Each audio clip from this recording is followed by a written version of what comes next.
Halo Budian, perkenalkan nama saya Stefanus Kido Anggira Jindra, presensi 21 kelas 4. Kali ini saya akan mempresentasikan tugas fisika dan di sini saya akan menjelaskan bagian nomor 3 dan 4 ya Bu. Kita mulai dulu dari nomor 3 dengan langkah-langkahnya.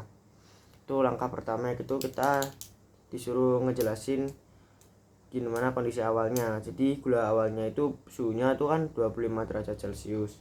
Jadi kita harus panasin dia sampai suhu lelehnya yaitu 175 derajat Celcius. Nah, kita harus hitung kalornya itu, kita naikin suhunya dari 25 derajat sampai ke 175 derajat Celcius. Terus yang kedua itu kita hitung kenaikannya suhu. Perubahan suhu dihitung dengan rumus delta T sama dengan T akhir dikurangi T awal gitu.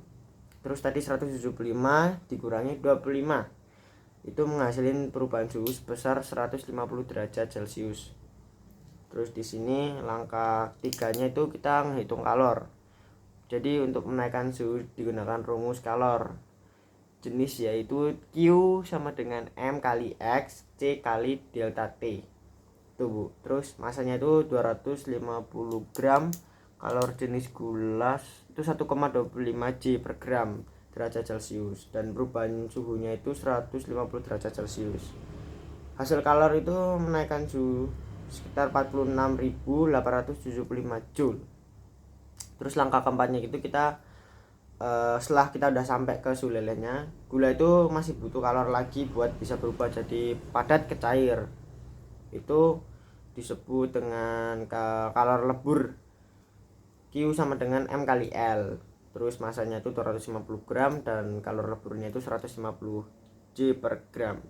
Hasilnya itu ya 37.500 Joule. Dan langkah kelimanya itu karena ada dua proses, maka kalor ini itu kita harus jumlahin keduanya. Jadi 46.875 ditambah sama 37.500 dan menghasilkan 84.375 Joule. Jadi kesimpulannya, kalor yang dibutuhkan membuat karamel adalah 84.375 Joule. Begitu untuk bagian nomor 3 ya Bu. Lalu kita masuk ke bagian nomor 4, itu tentang asas black. Jadi di sini soal ini Jesse mencampurkan air panas dan dingin. Jadi ada 12 kg air panas bersuhu 90 derajat Celcius dan 10 kg air dingin bersuhu 20 derajat Celcius. Jadi kita itu diminta untuk mencari suhu akhir setelah dicampurnya. Langkah yang pertama itu kita harus nyampurin kita harus mencampurkan suhu.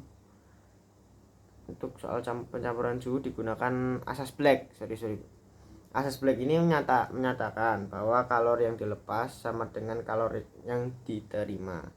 Jadi kita perlu rumus M C T1 dikurangi T akhir sama dengan M2 C T akhir dikurangi T2. Karena kalor jenisnya sama, maka nilai C-nya ini bisa dicoret gitu. Nah, terus kita kan tahu persamaannya itu jadinya 1290 dikurangi T itu sama dengan 10. Terus T dikurangi 20. Jadi setelah dihitung diperoleh nilai T yaitu sekitar 58 derajat Celcius begitu Bu. Terus kesimpulannya, suhu akhir campuran air panas dan air dingin itu sekitar 58 derajat Celcius. Begitu, sekian untuk presentasi video saya. Terima kasih.